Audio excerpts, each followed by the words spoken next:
सब परेशान है, मेरा भाग्य बड़ा दुखद है, मेरे भाग्य में क्या लिख गया। जैसे लोग चल पूरा जीवन हो गया दुख भोगते हुए, ये गोस्वामी जी कह रहे तुम मेरी बात पर विश्वास करो, इसी विश्वास से प्रेम प्रकट हो जाएगा। यदि तुमने नाम जप रूपी यज्ञ शुरू कर दी तो तुम्हारे जो भाग्य में लिखे हुए अंक है ना, दुख देने वाले, महान संकट, विपत्ति, पराजय, हम बहुत प्रयास करते हैं लेकिन सफल नहीं हो पाते। हम ऐसा, तुम्हारा प्रयास ही क्या है? असत प्रयास। कहीं गंदे जल से हाथ तुम पवित्र कर सकते हो क्या? असत प्रयास से असत कर्मों को काटकर उन्नति को प्राप्त हो सकते हो क्या? नहीं। तो सत प्रयास करो। क्या सत प्रयास? बोले राम नाम जप जाग, जप यज्ञ, नाम जो हमारे प्रभु का नाम है, आप उसे क्या होगा? बोले तुम्हारे पहला काम करेगा, भाग्य पलटेगा तुम्हारे। जो तुम्हारा भाग्य बन चुका है ना, महान दुख भोगना, बार बार क्लेश, शांति, ये नाम जब तुम्हें प्रदान करेगा। किए होई विधि दाहिनो दे अभागे ही भाग। जो हमारे प्रतिकूल सब कुछ है ना, वो सब दाहिने अनुकूल हो जाएगा, केवल नाम जप करके देख लो। ऐसे भाग्यवान बन जाओगे कि तुम जिसे देख लोगे, छू दोगे, उसके वाम भाव सब नष्ट हो जाएंगे। धर्म विपरीत आचरण, धर्म विपरीत भाव नष्ट हो जाएंगे। जल थल नभ गति अमित यति, अग जग जीव अनेक, तुलसी तो से दीन कहां, राम नाम गति एक। चराचर जीव असंख्य है, सबकी अलग अलग चाहत है, गति है। किसी की जल में बहुत गति है। अब तैरना नहीं आता तो आपका शरीर पूरा हो जाएगा जल में, लेकिन मछली, कछुआ, मगरमच्छ, इनकी तो गति है, उसी में आनंदित रहते हैं। किसी की पृथ्वी में गति है, किसी की आकाश में गति है, पर मेरे जैसे की गति तो एकमात्र केवल नाम गति है। समझो, भाव कह रहे हैं कि जैसे जलचर जीव जल में ही केवल सुखी रहता है, थलचर थल में, वायु वाला वायु में, तुलसी का सुख क्षेत्र तो केवल नाम है, नाम। श्री हरिवंश नाम नित कहो, नाम प्रताप नाम फल लहो, नाम हमारी गति सदा। रसना सापिनी बदन बिल, जे न जपहि हरि नाम, तुलसी प्रेम न राम सो, ताहि विधाता बाम। ए सांप की जीभ की तरह लप लप लप लप जा, ये खा लूं, ये बोल लूं, ये प्रपंच कर लूं। ये सर्पिणी के समान जीव है, और ये शरीर, ये मुख एक बिल के समान है। यदि तुमने अपनी जिह्वा से हरिनाम जप नहीं किया तो जितनी अनुकूलता लिखी भी है वो सब प्रतिकूलता में बदल जाएगी। आपको लगेगा कि ये कैसी बात, नाम न जपे तो हमारे भाग्य से जो अनुकूलता लिखी वो भी प्रतिकूलता हो जाए। हाँ, हो जाएगी।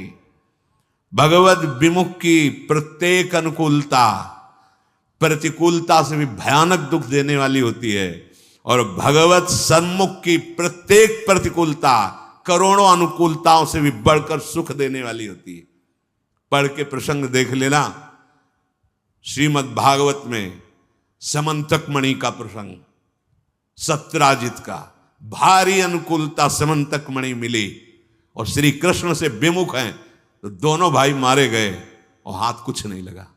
भारी अनुकूलता, भारी प्रतिकूलता में है, यदि भगवत विमुख हो तभी तो। जिसको लगता है कि मैंने जीवन में बहुत कुछ प्राप्त किया, यश, मान, सम्मान, प्रतिष्ठा, रुपया, पैसा, ये क्या है, क्या है। जैसे स्वप्न में राजा बने, जगे तो कुछ नहीं, ऐसे ही जिस समय अंतिम समय आएगा उस समय तुम्हारे होश ठिकाने होंगे, पर तुम कुछ करने लायक नहीं होगे। इसलिए जो नाम जप नहीं कर रहे, मानो अपने जीवन को जितनी भी अनुकूलता सब प्रतिकूलता में बदल रहे हैं। ही फाटहु फूटहु नयन, कैसी अद्भुत भक्ति है, प्रीति है महापुरुषों के हृदय में। कह रहे ही फाटहु फूटहु नयन, जरौ सुतन के ही काम, द्रवहि स्रवहि पुल कै नहीं, तुलसी सुमिरत राम। फट जाए ऐसा हृदय जो प्रभु के नाम का स्मरण करते हुए आनंद नहीं आ रहा, रोमांच नहीं हो रहा। प्रभु की नाम महिमा, प्रभु का रूप, प्रभु की लीला सुनकर तुम्हारा हृदय आनंदित नहीं, फट जाना चाहिए हृदय। किस काम का? फूटहु नयन, फूट जाए नेत्र ऐसे जिनसे भगवान नाम लेकर के आंसू ना निकले। हम प्रभु की चर्चा सुने, अपने प्राणाधार प्रभु की बात करें और हमारी आंखें सूखी हों, कपोल भीगे ना, क्या जीवन। ही फाटहु फूटहु नयन, रसना कटो जो अनरटो, निरख यानी फुटो नयन। हे भूलो मत जीवन की सार्थकता, राम ही सुमिरत रणभिरत देत परत गुरु पाए, तुलसी जिनय न पुलक तनु, ते जग जीवित जाए। यदि एकांत में बैठकर अपने प्रियालाल का स्मरण करते हुए पुलकावली नहीं आती, जैसे काम ही नारी प्यार जिम लोभी जिम प्रिय दाम। कामी पुरुष एकांत में बैठकर जब उसका चिंतन होता है तो सामने कामिनी का रूप होता है और अपने उसी चिंतन में पुलकित हो रहा है। ऐसा ही प्रेम हमें प्रभु से हो जाए। जैसे एक लोभी पुरुष, धनी जो कंजूस स्वभाव का है, अपने धन का चिंतन करके बड़ा सुख अनुभव करता है। इतना बैंक बैलेंस, इतना और जोड़ लेंगे, इतना, कम से कम इतना हमें नाम में प्रेम हो जाए। गोस्वामी जी कह रहे, जो गुरुदेव भगवान को प्रणाम करते समय, प्रभु का नाम सुमिरन करते समय और दूसरे की सेवा का अवसर आने के समय उत्साहित नहीं हो जाते हैं, एक प्रफुल्लता, अहो भाग्य, गुरु चरणों में प्रणत होने का सौभाग्य, अहो भाग्य, आज इस बीमार शरीर की सेवा करने का सौभाग्य, अहो भाग्य, आज हमें भगवत यश गाने का सौभाग्य, नाम कीर्तन करने का सौभाग्य। बोले जिनके ऐसे समय में पुलकावली नहीं आती, आनंद नहीं आता, तो धिक्कार है उनके जीवन को, वे जीवित मृत के समान है। नाम, जीवे दया, नामे रुचि और वैष्णव सेवा। ये जो वैष्णव सेवा है, इसको हम इस भाव में ले लेते हैं कि खिला पिला दिया या वस्त्र दे दिया तो ये वैष्णव सेवा हो गई। ये एक बाह्य सेवा का अंग है, इसे पूर्ण सेवा नहीं कहते। जैसे वैष्णव सेवा तो एक दो ऐसे भगत की, फिर हम एक दिन रोज एक संत का बना के दे, ये बाह्य सेवा है। अच्छा है, करो, भगवान तुम्हें दिए हैं तो ऐसा, बका पूर्ण सेवा इसे नहीं कहते। पूर्ण सेवा, ध्यान से सुनिए, पूर्ण सेवा होती है जब हम किसी भी संत महापुरुष की आज्ञा के अनुसार अपने जीवन को चलाते हैं। अगर हमारा संग अच्छा, वो संग केवल मनुष्य शरीर का ही नहीं, वो वस्तु का हो सकता है, वो स्थान का हो सकता है, खान पान का हो सकता है, साहित्य का हो सकता है, दृश्य का हो सकता है, इंद्रियों का हो सकता है, अच्छा या बुरा संग। वैष्णव सेवा का तात्पर्य है किसी एक महापुरुष के वचनों को अपने जीवन का आदर्श मानकर इन सब संगों का त्याग कर दे, उसे सत्संग कहते हैं। क्या संग? वस्तु, खान पान, स्थान, साहित्य, दृश्य, इंद्रिय चेष्टा, जो हमें प्रभु से विमुख कर दे, वो वस्तु, वो खान पान, वो दृश्य, वो साहित्य, वो संग, वो स्थान, वो बुरा है, वो असत संग है, वो कोई भी हो, किसी भी वेश में हो। बहुत ध्यान से देखना, वैष्णव सेवा का तात्पर्य है किसी भी महापुरुष के, उसके वचनों के अनुसार, क्योंकि हम सबके वचन तो एक साथ पालन नहीं कर सकते, तो किसी एक महापुरुष को अपना आदर्श प्रत्येक उपासक मानता है। एक जीवन में आदर्श महापुरुष होते हैं। जैसे सन्यास मार्ग में चले तो पूज्यपाद सिउड़िया बाबा जी, सबकी सुनना है, पर साथ में जैसे औषधि रखी जाती है, ऐसे पूज्यपाद उड़िया बाबा के उपदेश नामक ग्रंथ जीवन में साथ रहा है। ब्रह्मचर्य से लेकर सन्यास मार्ग तक जीवन, कहीं भी तो वो तत्काल सिद्धांत उसको सामने नहीं, गलत, बाबा ने सब बाबा के वचनों। और जब भक्ति मार्ग में कदम उठा तो पूज्य भाई से ही श्री हनुमान प्रसाद पोद्दार जी महाराज, आदर्श, एक भी शब्द का आज तक कोई संशय नहीं। भाई जी के वचन पूज्य पाद उड़िया बाबा, और जब नित्य विहार रस तो पूज्य सदगुरुदेव भगवान। एक भी आचरण, एक भी सेकंड के लिए विश्ववर संग्रह, कहीं कोई शास्त्र प्रतिकूल आचरण नहीं। मेरे गुरुदेव इसलिए कह रहा हूं, ऐसा नहीं, भगवत कृपा से बचपन से बड़े बड़े संतों का संग हुआ। नित्य विहार रस की उपासना की सर्वोपरि ऊंचाई पर पहुंचे हुए महापुरुष, और एक सेकंड के लिए कभी शास्त्र से विपरीत आचरण नहीं देखा। सदगुरुदेव भगवान परम मकिंचन प्रिय हरि के रे, सहचर्य भाव में स्थित महा। तो कोई न कोई महापुरुष अपने जीवन का आदर्श होता है।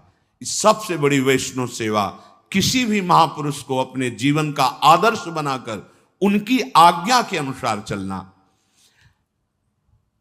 इस कसौटी पर कस के देखिए या तब वैष्णव सेवा मानी जाएगी। कोई भी स्थान, खान पान, साहित्य, दृश्य, इंद्रियों की चेष्टा, जो मुझे किसी भी आदर्श जिसको हमने माना है महापुरुष, उसके विपरीत ले जाए, वो सब कुसंग। चाहे वो वस्तु, व्यक्ति, स्थान, ग्रंथ, पंथ, कुछ भी हो, जो आदेश मिला है गुरुजनों उसके अनुसार। जिस वस्तु के सेवन से, जिस व्यक्ति के संग से, जिसके पढ़ने से, जिसके देखने से, जिससे व्यवहार करने से हमें प्रभु की याद बढ़ रही है और अपने आदर्श महापुरुष की आज्ञा पालन हो रही है, बस ये हमारा सत्संग हो रहा है, ये हमारा साधु संग हो रहा है। तुलसी सो सब भांति परम हित, पूज्य प्राण ते प्यारो, जासो होए स्नेह राम पद, ये तो मतो हमारो। मीरा जी के लिए ये गोस्वामी जी, तुलसीदास जी ने बहुत ध्यान देने योग्य बात है। तुलसी सो वो वस्तु, वो व्यक्ति, वो स्थान, वो दृश्य, वो साहित्य, वो संग, वो व्यवहार। तुलसी सो सब भांति परम हित, पूज्य प्राण ते प्यारो, जासो होए स्नेह राम पद, ये तो बतो। जिस वस्तु के सेवन से, जिसके संग से, जिसके पठन से हमें प्रभु से प्यार हो जाए, स्नेह राम पद, ये तो यही सबसे बड़ा संग। हम कुसंग का मतलब केवल व्यक्ति का संग समझते हैं, नहीं, हर वस्तु, व्यक्ति, स्थान, वो जिसके संग से हमारे प्रभु प्रीति टूटे, प्रभु का स्मरण छूटे, हमारे गुरुजनों का आदर्श छूटे, जो हमें आज्ञा करी, वो कुसंग है, उसका सर्वतो भाव त्याग कर देना चाहिए। यदि बड़े से बड़ा अपमान, बहुत ध्यान देना, बहुत अमृतमयी बात है, बड़े से बड़ा अपमान, बड़े से बड़ा दुख तुम्हें भगवान की याद में डुबो दिया, तो धन्य है वो अपमान और धन्य है वो दुख, और धिक्कार है उस सम्मान और सुख को जिसने भगवान की विस्मृति करा दी। बात पकड़ो। तुलसी सो सब भांति परम हित, पूज्य प्राण ते प्यारो, वही प्राणों से प्यारा। मनो भयानक दुख है, लेकिन राधा राधा राधा तो बलिहार है इस दुख की, जो राधा राधा रटा रहा है। बलिहार है उस तिरस्कार, अपमान, निंदा की, जिसने मुझे भगवान का मार्ग दे दिया। और धिक्कार है उस सम्मान और दुलार और उस प्यार को जिसने प्रभु से विमुख करके भोगों में फंसा दिया। बात को समझो। साधु सेवा या गुरु सेवा या वैष्णव सेवा का अर्थ क्या है? उनकी आज्ञा पर चलना, और उनकी आज्ञा से हमें कोई गिरा दे, वो कोई भी हो। आप कहाँ सतबार महेशु तजौ न नारद कर उपदेशु। ये है साधु सेवा, ये है वैष्णव सेवा। यदि बड़ा से बड़ा दुख हमें हमारे प्रभु हरि के चरणों में बैठाल दे तो इससे बड़ा सुख क्या हो सकता है। और सच्ची मानो, ये दुख ही एक औषधि ऐसी है जो एक रास्ता खोलती है हरि का, लेकिन माया ऐसे बंद रखती है और इधर ही भटकाती। जब हर जगह ठोकर मिलती है तब उसे अपने उस यार की याद आती, कोई है जो अहतुकी प्यार करने वाला है। तो कौन है? वो हरि है, वो कृष्ण है। देख लो, जब चिंतामणि की ठोकर लगी तो बिल्व मंगलाचार्य बन गए।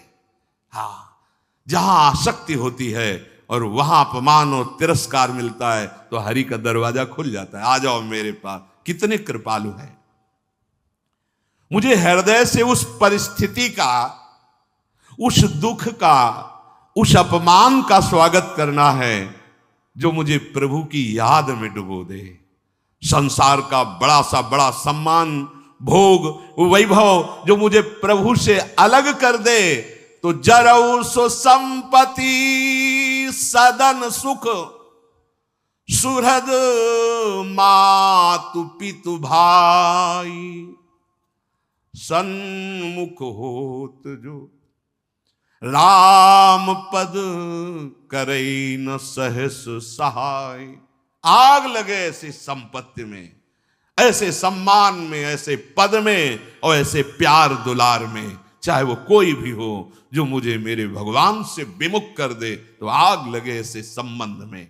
जरऊ सो संपत्ति सदन सुख, भारी से भारी संपत्ति, भारी से भारी गृह सुख, और सुहृद मातु पितु भाई। प्रहलाद जी पिताश्री कह के साष्टांग प्रणाम किए थे हिरण्यकश्यप को। जब वो हरि का द्रोह करने लगे तो दैत्यराज कह के संबोधन के, दैत्यराज, बिल्कुल भय नहीं। और चरणों में मस्तक रखने वाले भरत जी ने उन्हीं माता कैकेयी को जब देखा कि हमारे प्राणाराध्य भगवान राम के 14 वर्ष वनवास का वरदान मांगा और मुझे राज्य, तो कहा पापिनी आज के बाद तेरा मुख नहीं देखेंगे। प्रणाम करके पैर छूकर सभा में बैठते थे विभीषण जी। जब राम द्रोही देखा, चल पड़े, अब तेरा विनाश निश्चित है। और ललकार करके समरांगण में युद्ध किया। रामादल की तरफ से रावण से युद्ध किया कि नीच पापी, ऐसे शब्दों का संबोधन किया जो विश्व प्रतापी रावण विभीषण जी ने से। परम पूज्य गुरुदेव का पद होता है। जब वामन भगवान के समर्पण के लिए रोक दिया तो गुरुदेव की बात छोड़ दी और भगवान की बात को। तजु पिता प्रहलाद विभीषण बंधु भरत महातारी गुरु बल तजु कंत ब्रज बनितन भी मुद मंगल जरौ सो संपत्ति सदन। इस बात को अंदर समझो। वो विपत्ति गले लगाने लायक है जिसमें याद आवे राधा राधा राधा। अब तो आपके सिवा कोई नहीं रहा। बलिहारी है उस परिस्थिति की और उस विपत्ति की जिन्हें मुझे प्रियाजू का बना दिया, जिसने मुझे राधा नाम रटने का सौभाग्य प्रदान किया। और धिक्कार है उस सुख को, उस भोग को, उस पद को, उस सुहृद संबंधियों को जिनसे मैं भगवान से विमुख हो जाऊं, भगवत विस्मरण हो जाए, जो प्रभु से अलग कर दे। जरौ सो संपत्ति सदन सुख सुहृद मातु पितु भाई सन्मुख होत जो राम पद करे न सहस सहाय। वो सब सुख आग लगाने लायक हैं जो हमें प्रभु से विमुख कर दे। इसलिए साधु संग या वैष्णव सेवा का स्वरूप यही कि हम उनकी आज्ञा के अनुसार अपने जीवन को इस कसौटी पर कसते रहें कि किस वस्तु व्यक्ति स्थान के संग से प्रभु का विस्मरण होता है, किस वस्तु व्यक्ति स्थान के संग से प्रभु का स्मरण होता है। जिससे विस्मरण होता है वो कुसंग, और जिसमें स्मरण होता है उसे सत्संग। आज के सत्संग का सार, जैसे प्रिया प्रीतम का परस्पर कभी वियोग नहीं होता, प्रिया प्रीतम वृंदावन का वियोग नहीं होता, ऐसे ही हमारा कभी प्रिया प्रीतम और वृंदावन से वियोग नहीं हो सकता यदि हम किसी से द्वेष ना करें, किसी के दोषों का वर्णन न करें, क्योंकि पर दोष दर्शन, पर निंदा यही हमें प्रभु से विमुख करती है। और सबसे जीवन का परम लाभ हम किसी महापुरुष के वचनों पे अपने जीवन को कसौटी पे रख ले। ये हृदय से देख लो, किसी एक महापुरुष को अपना आदर्श मान लो, फिर किसी की नहीं सुनना, उसके वचनों के अनुसार तो आप लक्ष्य तक पहुंच जाएंगे। क्योंकि विभिन्न भावों वाले जन हैं, सब सत्य हैं, सब सत्य भगवान की उपासना में है। एक भाव वाला सब दूसरे भाव का हो सकता है तुम्हें खंडन करता दिखाई दे, इसलिए सुने सबकी, किसी एक आदर्श महापुरुष को अपने जीवन का चरित्र नायक बनाकर उनकी आज्ञा के अनुसार चले।